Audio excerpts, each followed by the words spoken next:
I'm Ben Meiselas from the MeidasTouch network. You remember when Donald Trump promised Infrastructure Week? It was just going to happen in 2 weeks, just like the healthcare plan. It was a total con job by Donald Trump over and over again. And now that Infrastructure Week became actually an infrastructure decade in reality because President Biden got through the Infrastructure Act, the Inflation Reduction Act. We've got 37,000 new construction projects taking place throughout the United States. That means better jobs, better paying jobs, union jobs. What does Donald Trump and MAGA Republicans do in response? They attack the unions. They attack workers over and over again. And I want to show you a video clip where Donald Trump just attacks unions, says, don't pay your dues, says you're all going to hell, and just spreads these complete and utter lies about the Biden administration. But on Labor Day, I don't just want to show you Donald Trump's lies.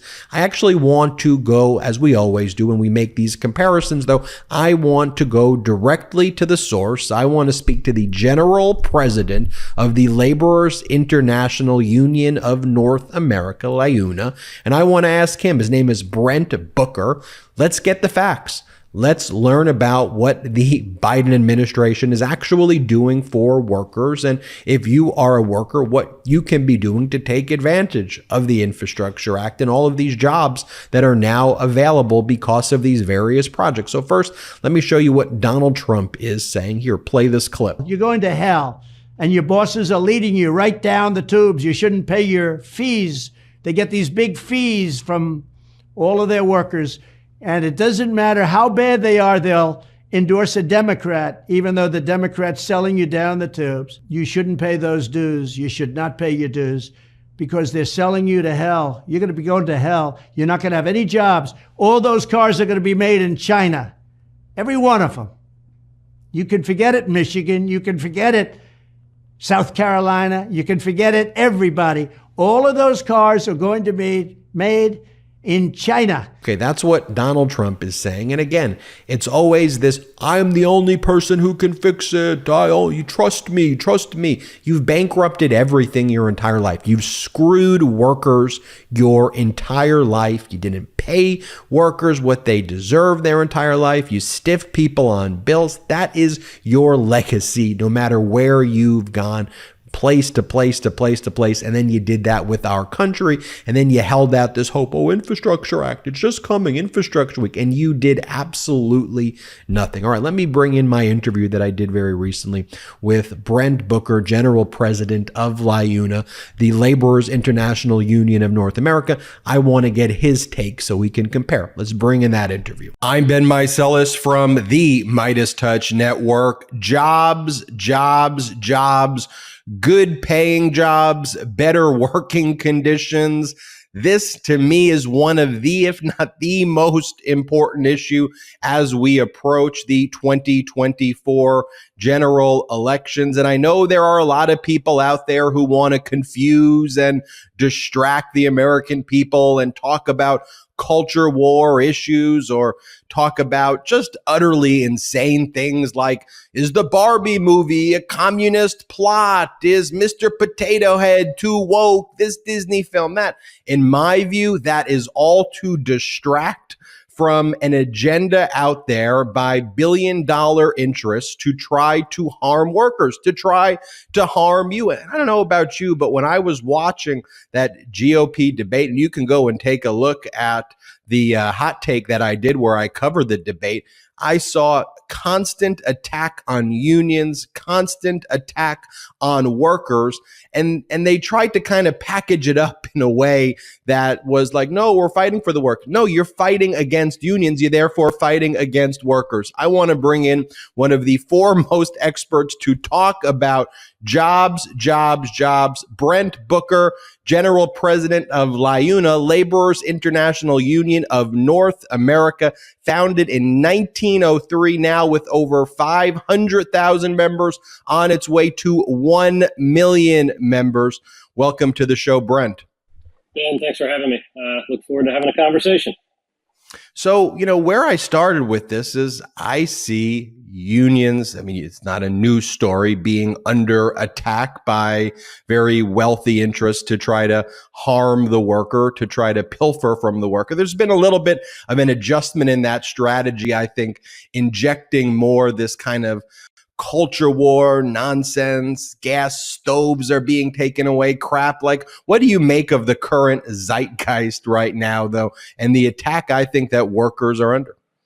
Yeah, no, I think you're exactly right. There has been, a history of people attacking unions and attacking workers, and it seems like in the political season leading up to 2024, to the election next year, watching the debate the other night, hearing, 8 candidates on stage disparage their constituents, their voters, who happen to be union members, who happen to, decide early on in their career to either form a union or get a job that had already been unionized because unions are people, and people just want a living wage, a middle class lifestyle, an ability to go to work every day, and to make sure that they have a health care, and at the end of their career they can retire with a decent pension. So the attacks it surprises me honestly every time, because I don't understand how they don't get to that they're disconnected from their voters, their constituents, who are people who live in the community and serve the community, and also the attack was on teachers who educate their children.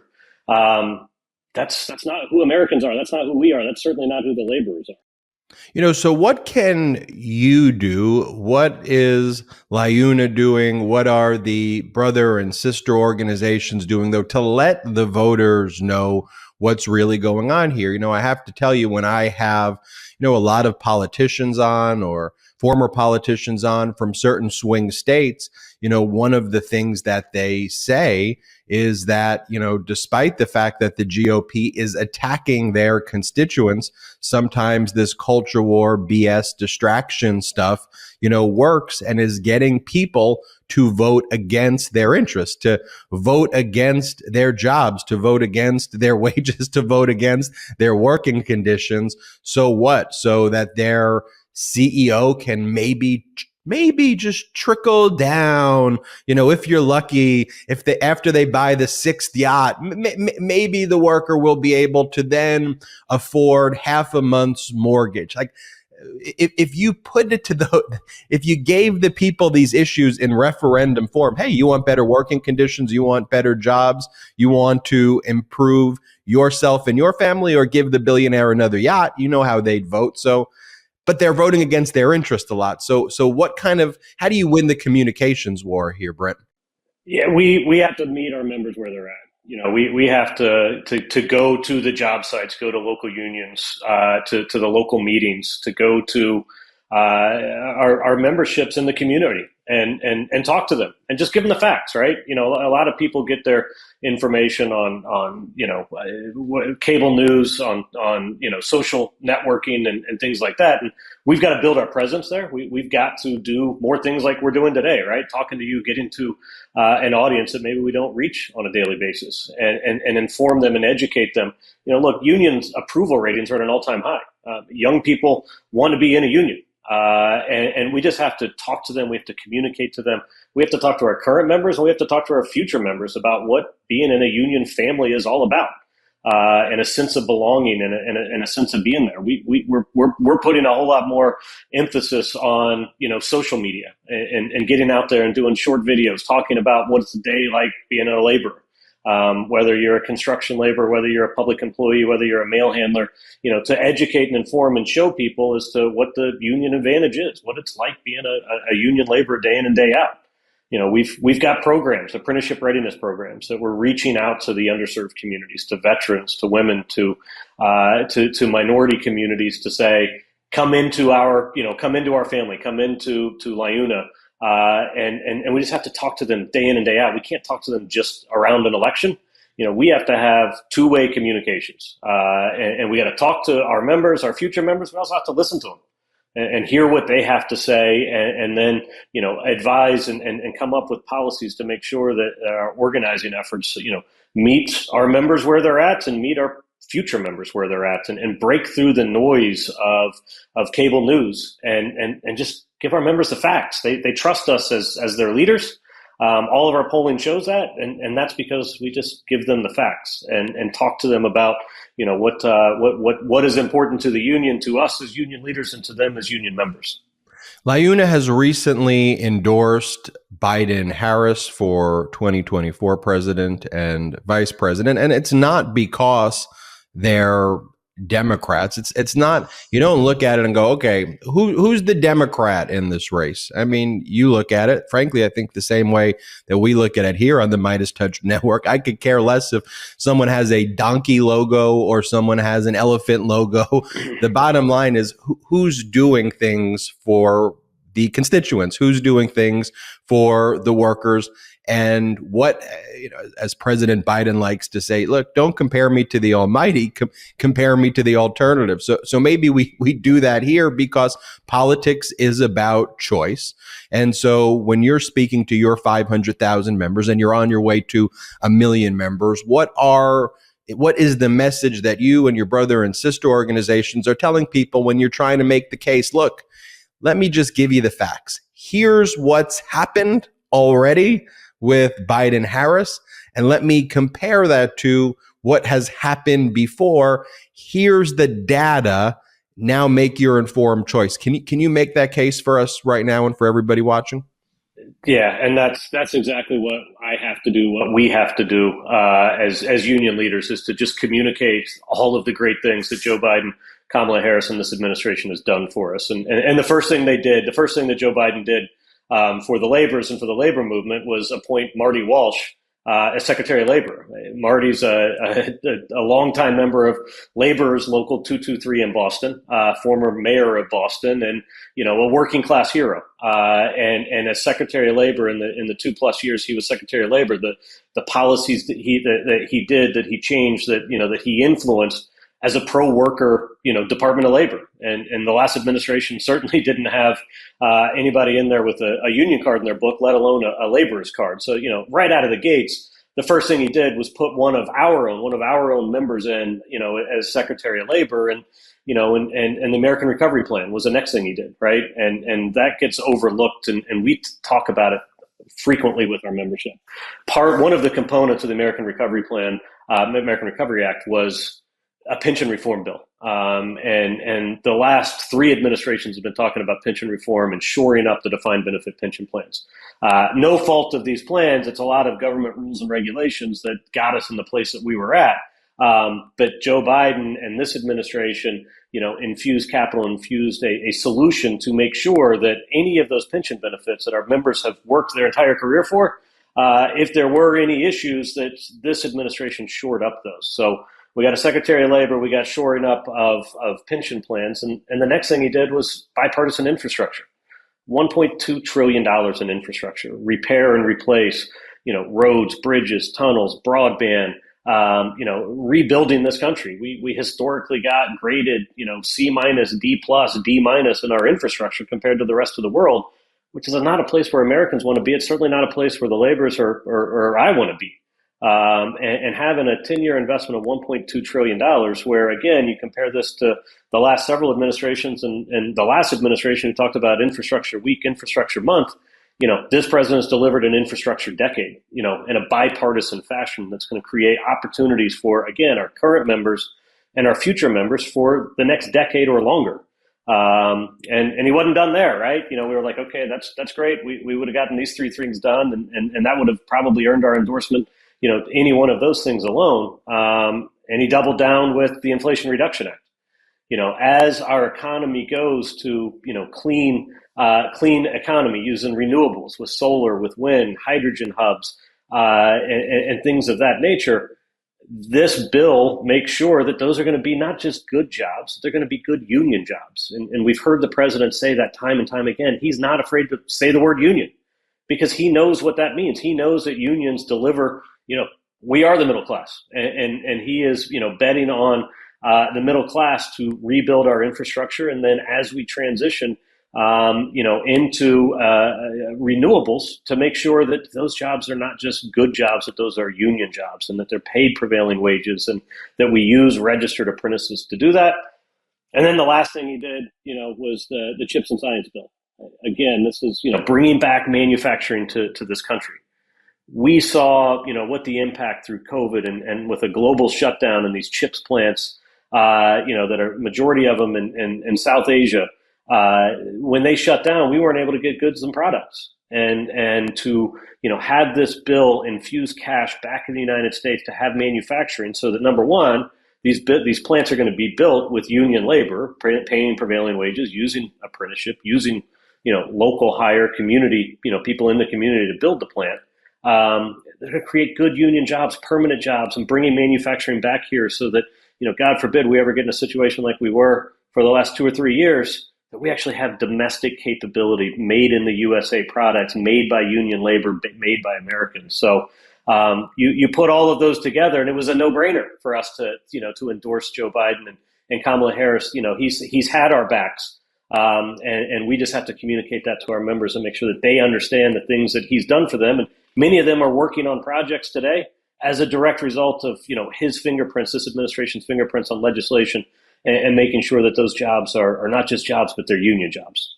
What gives me so much hope, but also makes me so disappointed, all of those things that you just mentioned took place in 2 years where you had an executive branch and Congress actually working and trying to work for the American people. Imagine what would have been accomplished right now if we had Congress focused on actually delivering things for workers, for teachers, for people, no matter what your job and profession is, instead of focusing on, again, is this too woke? Is Twitter too woke? Which is the most woke? Is Disney woke? Is this woke?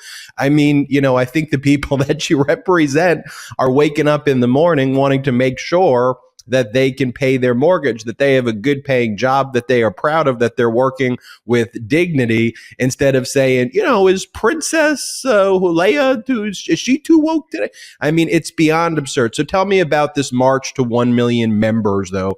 We have a big audience here. We have over 1.5 million subscribers here. 12.5 million people watch us every 48 hours on the MeidasTouch network. So a lot of your current constituents and future constituents are going to be watching this interview. So what do you tell them as we close out this interview?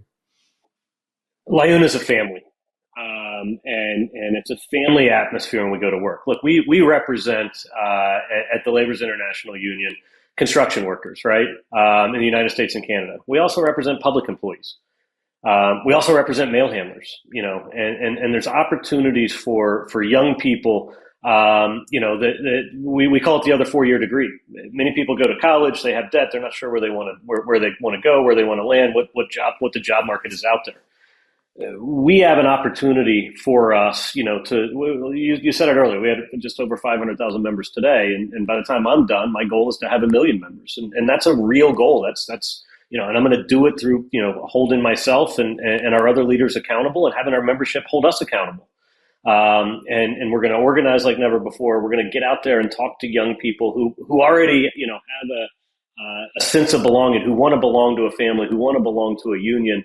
And we're the home for them, right? And if we want to be a part of, the transition into renewables, we've negotiated offshore wind agreements. We've negotiated solar agreements and onshore wind and these hydrogen hubs that, the future of energy is changing. And because of the Harris, the Biden-Harris administration, we have a shot of putting our signatory contractors on these projects using our current members and hopefully your listeners as future members, into the ranks of LIUNA, being part of our family, being part of something that's bigger than themselves. And it's a career. It's not a job. It's a career with health care, with pension, and a sense of belonging and a sense of family that, no matter their interests, there's probably a local union in their area. There's probably a training center, close to where they're at that can provide them the skill training that they need, so that they're not incurring debt, that our training is paid for through our collective bargaining, and we're able to do that.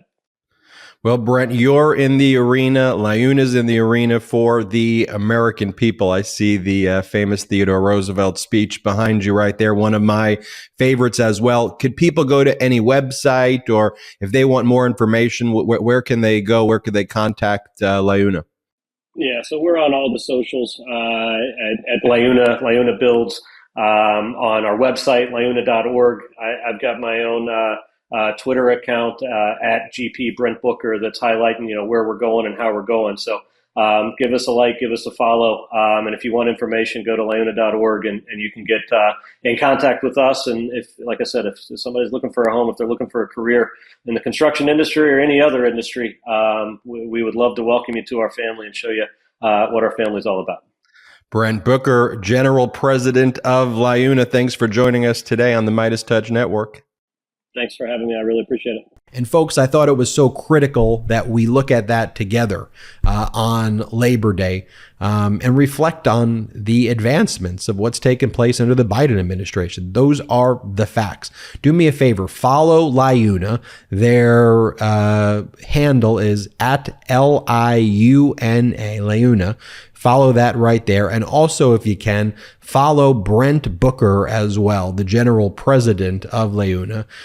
He's on Twitter. You could follow him across his socials and let him know that you watched this video on the MeidasTouch Network and say what's up to him. His Twitter handle is at GP Brent Booker, at GPBrentBooker. Thanks for watching. Hey Midas Mighty, love this report? Continue the conversation by following us on Instagram at MeidasTouch to keep up with the most important news of the day. What are you waiting for? Follow us now.